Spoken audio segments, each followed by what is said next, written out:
Yo, what's up guys at welcome back na naman sa ating channel. So mga kabuknoy, meron naman tayo share sa inyo na Kawasaki Barako from Loyola Heights sa may Katipunan. Nice. So bali rekomenda lang sa atin ito mga kabuknoy para ipa-repair, ipagawa yung kanyang Barako. So naging problema sa kanyang Barako na dinala sa atin.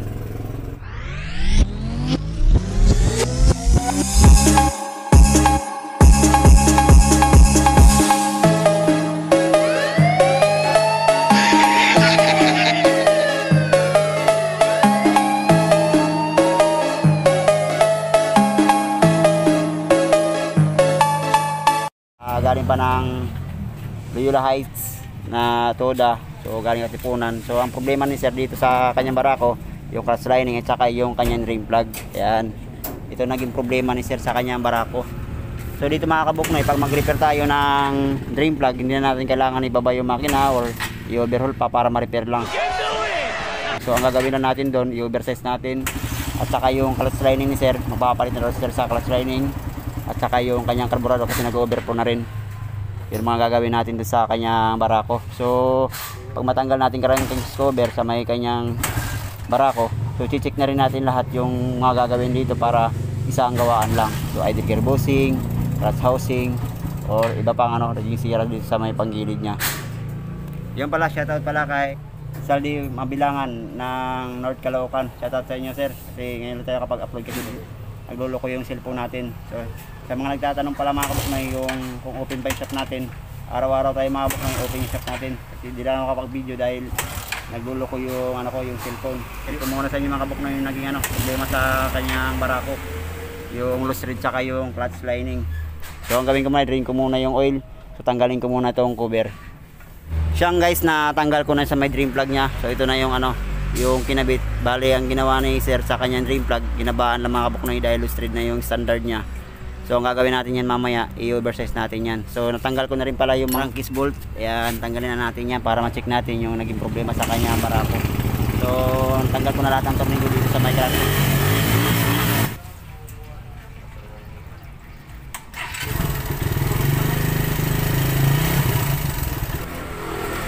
Siyang guys, natanggal ko na yung crankcase. So tanggalin natin yung tornilyo dito sa may kanyang clutch housing gamit ang gis na socket. Ayan, tanggalin ko muna para ma-check natin yung lining tsaka yung idle gear bushing.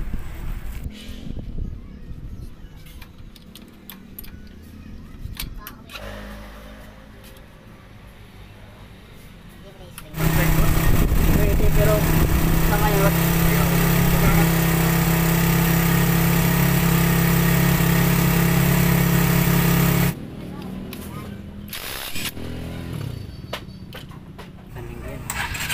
modal din.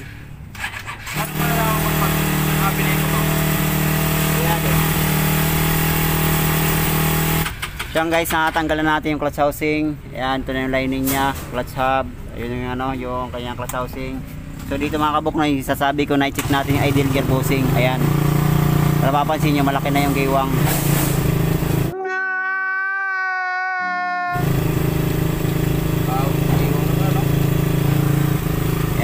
So mayroon talaga mga kabuknoy time na magsisipa kayo, yung parang kumakapyos. Yun ang kailangan palitan natin, yung idle gear bushing. So pinaka-importante, magpalit tayo ng idle gear bushing dahil dito once napabayaan natin mga kabuknoy, sisirain niya itong clutch housing niya, yung bandang rito sa may plate. What? Ayan yung bakal na yan kasi kakayo dyan dahil dito sa kanya idle gear bushing once na hindi natin magpalit ng bushing. Yun, tanggalin muna natin yung idle gear. Kasi yung papalit tayo nyan, tsaka yung lining check natin mamaya para pakita ko sa inyo kung ano naging problema.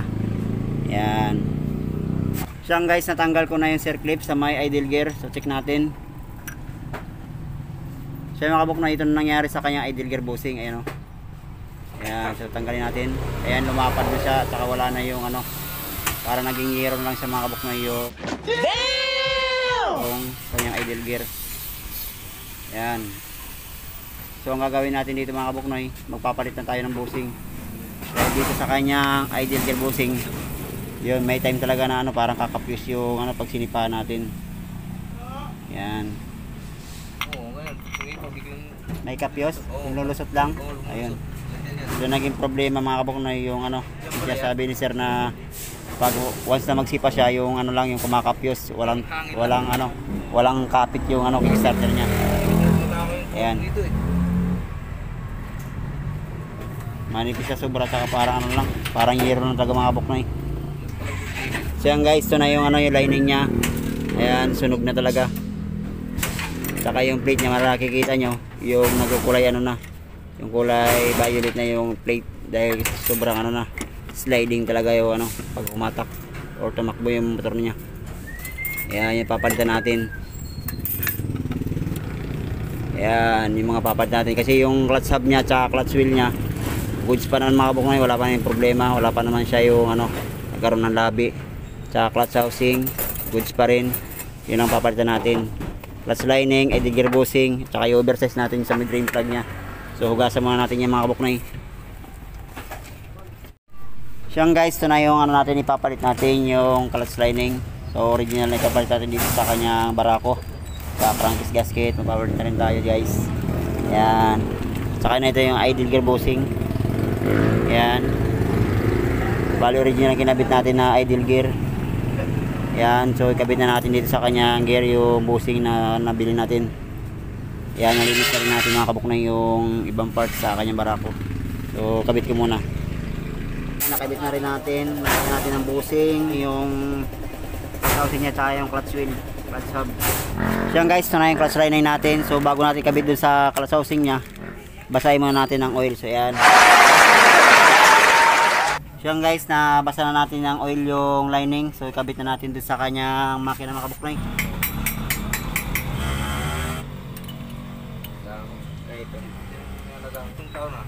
Pagbadya, huwag ka na maganda. Sa magtagal. So yan guys, ito na ipapalit natin yung 1/2 na tornilyo, yung versus natin sa ilalim. So ito pala yung ano niya, yung kanyang bolt dati, yung 12mm. So ito na ngayon, napalit na tayo ng 1/2. So ito na kakabit natin mga kabuknoy. Yan guys, buo na yung symbol natin na Kawasaki Barako na from Loyola sa may Katipunan ng mga kabuknoy. Yan.